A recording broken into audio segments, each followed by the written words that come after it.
નમસ્કાર મિત્રો, મારી યુટ્યુબ ચેનલમાં ફરી એકવાર આપનું હૃદયપૂર્વક સ્વાગત કરું છું।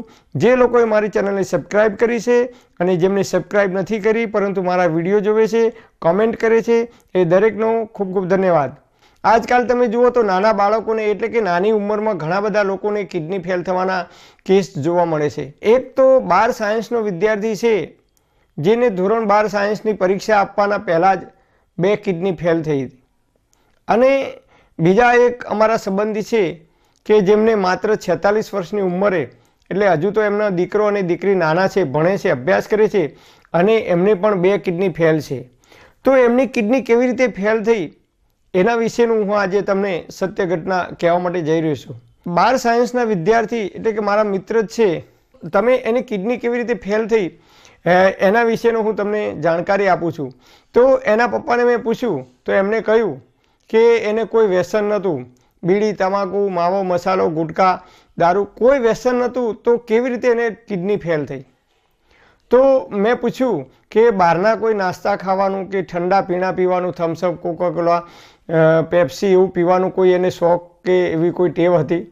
તો ત્યારે એમને કહ્યું કે લગભગ છેલ્લા 7-8 વર્ષથી જ્યારથી એ ધોરણ 5માં આવીને ટ્યુશન જવાની શરૂઆત કરી ત્યારથી એ બહારના ખૂબ જ નાસ્તા કરતો હતો અને એની સાથે એ થમ્સઅપ, કોકાકોલા કે પેપ્સી જેવા ઠંડા પીણા પણ પીતો હતો।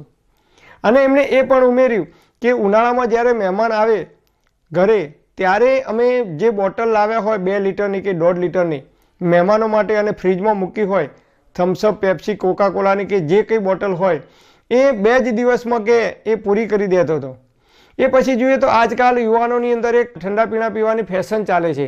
તમે જુઓ તો યુવાન મિત્રો આજકાલ નાસ્તો કરતા હશે તો એમના ટેબલ ઉપર ઠંડા પીણાની કોઈ પણ એક બોટલ તો હશે જ।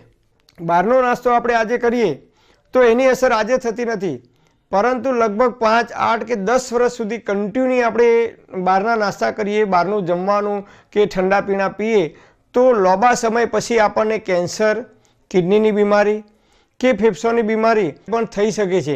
તો મારી આપ સર્વેને 2 હાથ જોડી વિનંતી છે કે જો તમે પણ બહારના નાસ્તા વધુ પડતા કરતા હોય, બહારનું વધારે પડતું મસાલેદાર ખાવાનું ખાતા હોય, ઠંડા પીણાનો ઉપયોગ કરતા હોય તો શક્ય હોય ત્યાં સુધી એનો ઉપયોગ ઓછો કરજો, નહીં તો ભવિષ્યમાં આપણને પણ કોઈ પણ પ્રકારની બીમારી થઈ શકે છે।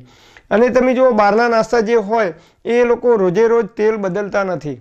આજે સમોસા તળ્યા હોય તો એ તેલ જેટલું ઓછું થાય એની અંદર બીજા દિવસે એટલું થોડું લીટર, 2 લીટર કે 3 લીટર જેટલું એ તેલ એડ કરતા હોય છે અને વળી પાછા ફરીથી સમોસા કે કચોરી જે કંઈ બનાવતા હોય તેલમાં બનાવે।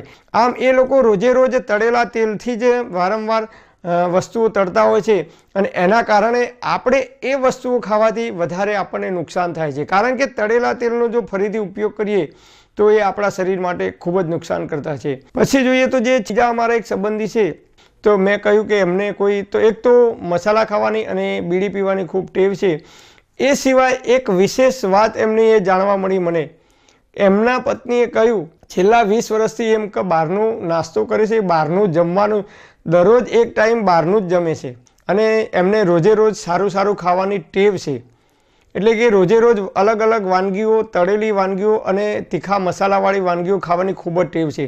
એટલે એમને લગભગ એમને કબૂલ કર્યું કે છેલ્લા લગભગ 20 વર્ષ તો એમને બહારના મસાલેદાર અને તળેલા પદાર્થો ખૂબ ખાધા છે। એટલે એ પણ કદાચ માની શકાય કે બહારના તળેલા અને તીખા પદાર્થો ખાવાથી એમની કિડની આજે એક નહીં પણ 2 ફેલ છે। એટલે ડૉક્ટરોએ પણ કહ્યું અને એમને પણ સ્વીકાર કર્યો કે સાહેબ બહારનું મેં વધારે ખાધું છે એના કારણે કિડની આજે 2 ફેલ થઈ ગઈ છે અને નાની ઉંમર છે। આપણે જે કોકાકોલા કે પેપ્સી પીએ છીએ એની અંદર એક ખતરનાક ચીજ આવે છે જેનું નામ છે કાર્બન ડાયોક્સાઇડ। શરીર વિજ્ઞાન એવું કહે છે કે આપણે કાર્બન ડાયોક્સાઇડ બહાર કાઢીએ છીએ અને ઓક્સિજન લઈએ છીએ। જ્યારે આપણે કોકાકોલા કે પેપ્સી પીએ તો એની અંદર કાર્બન ડાયોક્સાઇડ હોય છે જે આપણે આપણા શરીરની અંદર જાય છે, જે આપણને ખૂબ જ નુકસાન કરતા છે। એ પછી જોઈએ તો એની અંદર ફોસ્ફરિક એસિડ, સોડિયમ બેન્ઝોઇટ અને પોટેશિયમ સોર્બેટ નામના તત્વો હોય છે જે આપણા શરીરની અંદર કોકાકોલા કે પેપ્સી પીવાથી જાય છે, જે આપણા શરીરને ખૂબ જ નુકસાન કરે છે, કારણ કે એનાથી ભવિષ્યની અંદર લાંબા ગાળે આપણને કિડનીની બીમારી કે કિડની ફેલ થવાની શક્યતાઓ રહેલી છે। Thanks for watching my video. Thank you.